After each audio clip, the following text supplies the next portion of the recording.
राजेंद्र भंडारी के सामने कांग्रेस ने उतारा बुटोला को। नामांकन में आई जबरदस्त भीड़। बद्रीनाथ सीट पर होगी कांटे की टक्कर। उत्तराखंड में उपचुनाव का बिगुल बज चुका है। चमोली की बद्रीनाथ सीट के लिए 10 जुलाई को उपचुनाव होना है, जिसको लेकर बीजेपी, कांग्रेस और अन्य प्रत्याशियों ने नामांकन भर लिया है। आपको बता दें कि बद्रीनाथ सीट पर पहले कांग्रेस से राजेंद्र भंडारी विधायक थे, लेकिन 2024 में हुए लोकसभा चुनाव से पहले उन्होंने कांग्रेस का दामन छोड़ दिया और भाजपा में वो शामिल हो गए, जिसके बाद बद्रीनाथ विधानसभा सीट खाली हो गई, जिसके चलते यहां फिर एक बार चुनाव हो रहे हैं। वहीं दूसरी ओर कांग्रेस ने भी बद्रीनाथ सीट पर एक नया दांव चला है और कांग्रेस के वरिष्ठ नेता लखपत बुटोला को चुनावी रण में उतारा है। आने वाली 10 जुलाई को विधानसभा उपचुनाव के लिए निर्वाचन आयोग की तरफ से नामांकन कराने का समय शुक्रवार 21 जून को समाप्त हो चुका है और दोनों पार्टियों के प्रत्याशियों ने अपना अपना नामांकन भर दिया है। उनके अलावा 3 और प्रत्याशी इस चुनाव में प्रतिभाग कर रहे हैं, यानी कुल 5 प्रत्याशी इस सीट से दावेदारी कर रहे हैं। नामांकन की आखिरी तारीख यानी 21 जून को लखपत बुटोला ने अपना नामांकन पत्र भरा।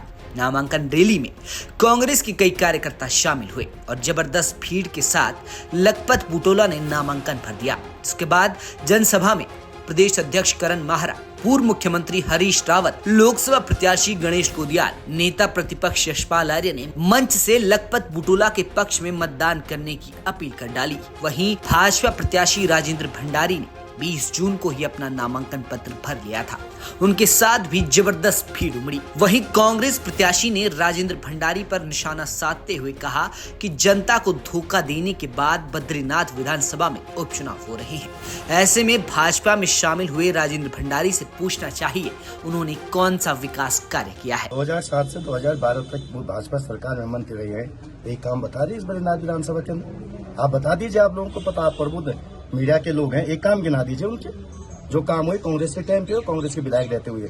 ये कहना केवल और केवल अपने को बचाने के लिए, और मैं ये कहता हूँ व्यक्तिगत हित के लिए फैसला लिया गया उनका, और ये जबरदस्ती का चुनाव थोपा गया। मैं पुनः कह रहा हूँ कि जो उपचुनाव बद्रीनाथ के अंदर थोपा गया, मंगलौर के अंदर भी चुनाव हो रहा है, लेकिन आप जानते हैं मंगलौर की परिस्थितियां भिन्न है, यहाँ की परिस्थितियां भिन्न है, और जो यहाँ की परिस्थितियां बनाई गई हैं यहाँ की जनता जरूर जवाब देगी। तो थोपा गया है ये आप स्वतः जानते हैं। उपचुनाव 3 प्रकार से होते हैं, या तो किसी कैंडिडेट की दुर्भाग्यपूर्ण मृत्यु हो जाए, या कोई उच्च सदन के लिए चली जाए, या तो कोई सीएम ये विकास के लिए काम सोचे। तो पहली बार हो रहा है कोई विधायक कह रहा है कि विधायक के छोड़ के स्वयं क्यों कह रहा है विधायक।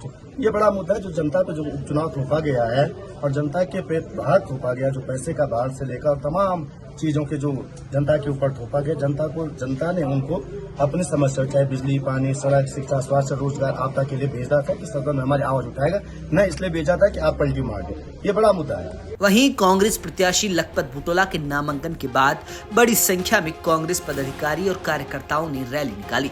इस मौके पर प्रदेश अध्यक्ष करण माहरा, पूर्व मुख्यमंत्री हरीश रावत, गणेश गोदियाल समेत कई नेता मौजूद थे। उपचुनाव की सूरत क्यों आन पड़ी, अब उस पर बात करते हैं। 2022 में हुए विधानसभा चुनाव में कांग्रेस प्रत्याशी राजेंद्र भंडारी ने भाजपा प्रत्याशी महेंद्र भट्ट को 2000 से अधिक वोटों से हराकर मात दी थी।